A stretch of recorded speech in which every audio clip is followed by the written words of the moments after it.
টয়লেটে গিয়ে ভুলেও করবেন না এই দুইটি কাজ, তাহলে বিপদে পড়বেন। রাসূলুল্লাহ সাল্লাল্লাহু আলাইহি ওয়াসাল্লাম টয়লেটে গিয়ে এই দুইটি কাজ করতে নিষেধ করেছেন। শুধু তাই নয়, এই দুইটি কাজ ইসলাম ধর্মে কেন নিষেধ করা হয়েছে তা নিয়ে আধুনিক বিজ্ঞান দিল চাঞ্চল্যকর তথ্য, যা শুনলে আপনার চোখ কপালে উঠবে। এক কথায় বাঁচতে হলে দেখতে হবে আজকের ভিডিওটি। নিজের জন্য না হলেও নিজের সন্তান ও পরিবারের জন্য অবশ্যই সতর্ক থাকতে হবে। 2 নাম্বার ভুলটি আমরা অনেকেই করে থাকি, যা আমাদের হার্ট অ্যাটাকের মতো বিপদের মুখে ফেলে দিতে পারে। প্রিয় দর্শক, অবশ্যই আজকের ভিডিওটি সম্পূর্ণ দেখবেন এবং ওয়াশরুমে বা টয়লেটে গিয়ে এই ভুল দুটি করলে আপনার কি কি ক্ষতি হবে সবকিছুই জানতে পারবেন আজকের ভিডিওতে। অবশ্যই ভিডিওটি শেয়ার করে দিবেন এবং আপনার অন্যান্য ভাই বোনদেরকে জানিয়ে দিবেন। সর্বপ্রথম আমরা টয়লেটে গিয়ে যে ভুলটি করে থাকি তা হলো কথা বলা। প্রিয় দর্শক, অবশ্যই টয়লেটে গিয়ে কথা বলবেন না, কারণ আপনি যখন টয়লেট করার জন্য কাপড় খুলবেন তখন আপনার সাথে থাকা রহমতের ফেরেশতারা আপনার থেকে দূরে চলে যাবে, কিন্তু আপনি যখন টয়লেটে বসে কথা বলবেন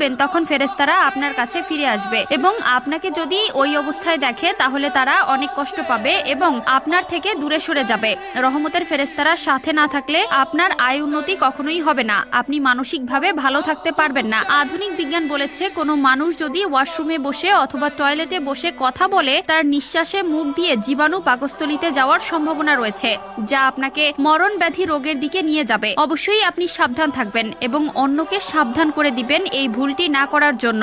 এত ইনকাম করেন কিন্তু সংসারে পিছুটান ছাড়ে না, আয় রোজগারে বরকত হয় না, শুধু এই ভুলগুলোর জন্যই। আমরা অনেকেই টয়লেটে গিয়ে এই দুইটি ভুল করে থাকি, যা আমাদের ঈমানকে নষ্ট করে ও আমাদের রিজিক ও আয় রোজগারের বরকত কমিয়ে দেয়। সাবধান, এই দুইটি কাজ থেকে অবশ্যই বিরত থাকুন। টয়লেট বা বাথরুমে গিয়ে এই দুইটি ভুল কখনোই করবেন না। ভুলগুলো না জানার কারণে আমাদের পরবর্তীতে নানা সমস্যায় পড়তে হয়, আল্লাহর রহমত উঠে যায়, সংসারে অশান্তি লেগেই থাকে। 2 নম্বরে যে ভুলটি করে থাকি আমরা, আমাদের অনেকের ওয়াশরুমে আয়না থাকে, কিন্তু রাতের বেলায় ওয়াশরুমে আয়না দেখবেন না, তাহলে মারাত্মক বিপদে পড়বেন, এমনকি হার্ট অ্যাটাকের মতন বিপদের সম্মুখীন হতে পারেন। টয়লেটে ঢোকার সময় অবশ্যই দোয়া পাঠ করবেন এবং বের হওয়ার সময় দোয়া পাঠ করবেন। টয়লেটে এক ধরনের জিন থাকে, এই জিন মাঝে মধ্যে আয়নার মধ্যে থাকে। আপনি যখন আয়নার দিকে তাকাবেন তখন হঠাৎ আপনার চোখে তাদের ধরা পড়ার সম্ভাবনা থাকে, যা আপনাকে একটি বড় সমস্যার ভেতরে ফেলবে। অবশ্যই রাতে আয়না দেখা থেকে বিরত থাকবেন। আমরা একজন নবী পেয়েছি যিনি আমাদের জাহান্নাম থেকে বাঁচানোর জন্য জন্ম থেকে এখন পর্যন্ত রওজা মোবারকে তার উম্মতের মুক্তির জন্য আল্লাহর দরবারে শাফায়াত করে যাচ্ছেন।